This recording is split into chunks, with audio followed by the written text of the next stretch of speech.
Hey, so we made it to the other side. We can't check in until 3. It's like 1:13. But anyway, if you guys would like to know how any of this happened, my first ever eviction was in 2023, and I really was kind of really not knowledgeable about evictions. I've only dealt with something like this in Texas. And what happened was, well, what happens is here in Texas, they can file for an eviction and then take it back without your knowledge. I didn't really know how the process worked here.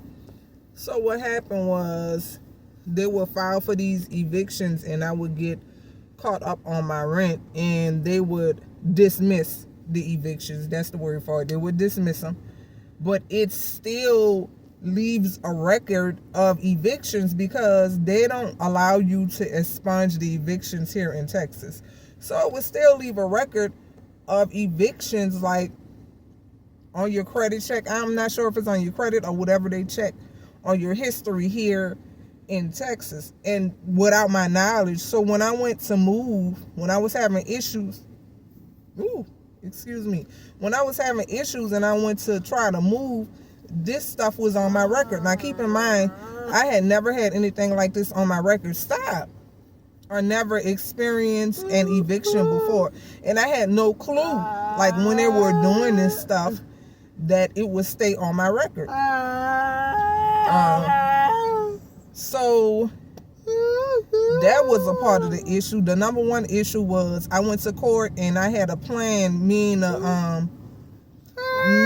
landlords or the management came up with a plan, a payment plan. Could you please be quiet? Every time I start talking, you have something to say. They can hear you. And then my mom was supposed to help me, and then she straight up she played me basically. So when it was time, I had paid my rent. I had paid over $3,000, just to catch up. And then it was time for me to pay whatever part of the payment plan I decided. And then she just backed out on me, right? So we literally had to move.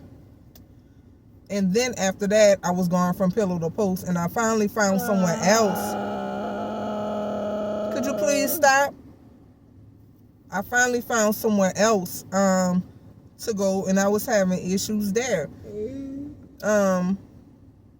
So it's just been a lot of back and forth.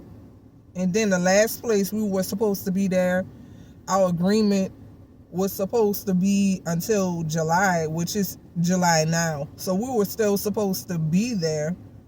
And the girl backed out. She didn't want to renew our agreement because I wouldn't give her extra money without her renewing the agreement. So our original agreement was until March. I'm not sure. I think it was until March. And she was supposed to renew it. But before she could come back and renew the agreement, we got into an argument, or she got into an argument because she wanted me to just give her money. I guess she figured I needed the place, so I would do whatever. But legally, I wasn't just going to hand her over money without her first renewing our agreement. So she got mad and just dismissed it and told me I needed to leave because I wouldn't give her money. Now, this is my second time running into somebody like this, and it's usually females or women. I don't know what their issue is. They have a nasty attitude. I'm not sure if it's a Texas thing, but they have nasty attitudes. It's almost like, oh, you do what I say do, or else I'll put you out. Right? I'm not giving anybody money, and we're not coming into a solid agreement. I don't do that. Because if something happens, then I can't bring you to court. I don't have an agreement or anything. I'm just not handing over cash or any type of payment. Because a lot of people here, they do fraud or they try to play you, So that was the last place we stayed at. And since we left there in May, I've just been gone from pillow to post. Now, we just came back from a week of traveling because I was going to other states. And really, I didn't really get a chance to take care of my business because my son wanted to come back. So that was like a waste of money. But I went, trying to do other applications and stuff in another state because honestly, I'm just ready to leave Texas. And even with me taking care of my daughter and I get paid as her caregiver, because I'm not working a regular job, I can't, I don't have like any benefits, like medical benefits or anything. And because I have an income, I can't even get Medicaid here because of the way the system is set up here. So, I'm just tired. I just feel like I'm constantly fighting here. We've been here. We were in our last apartment for 5 years before we started having issues. And then we've been here for probably like 7 years. So I'm just tired. And if I'm going to be like taking care of my daughter full time, I'm going to need some type of health insurance to ensure that I'm taken care of. And they don't do that here. In order for you to get health insurance, they want you to literally be like living on the streets. In order for them to offer you any type of help, they don't even want you to have $1. It's just weird here. But however, if I was to put my daughter in a home or a group home or something, they would accept that. But if I ask for help as her caregiver, or they don't have any type of assistance for the actual caregiver and the parents that are taking care of the disabled or the elderly, sick and shut in. So the government basically want their money.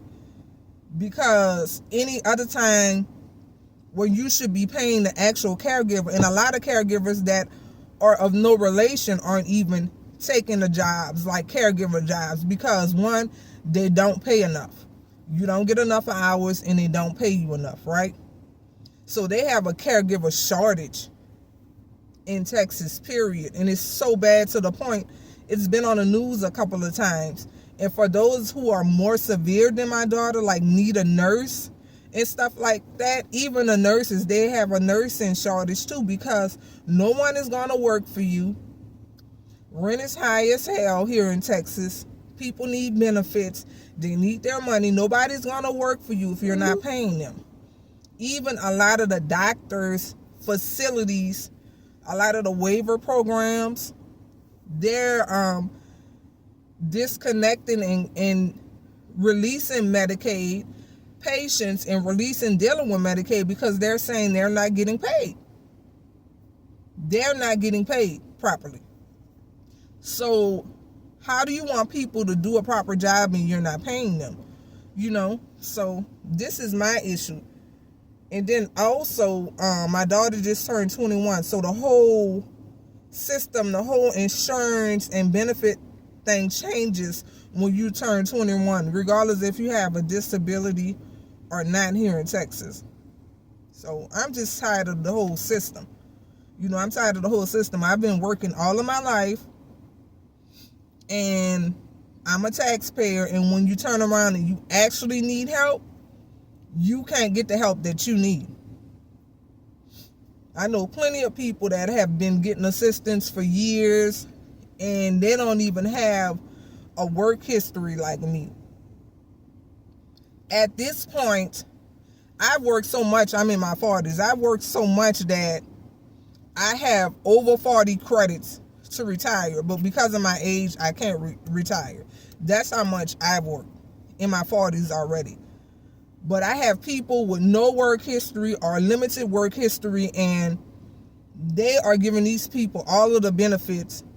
I don't even know how they do it. I don't know how they do it because I always get issues. Have issues with benefits or applying for any type of assistance. Always. They give me hell. And I'm the caregiver to my disabled daughter. And for a long time, I was working while taking care of my disabled daughter. And I stopped because I couldn't get any assistance. I couldn't find anyone to help her. She was going to school.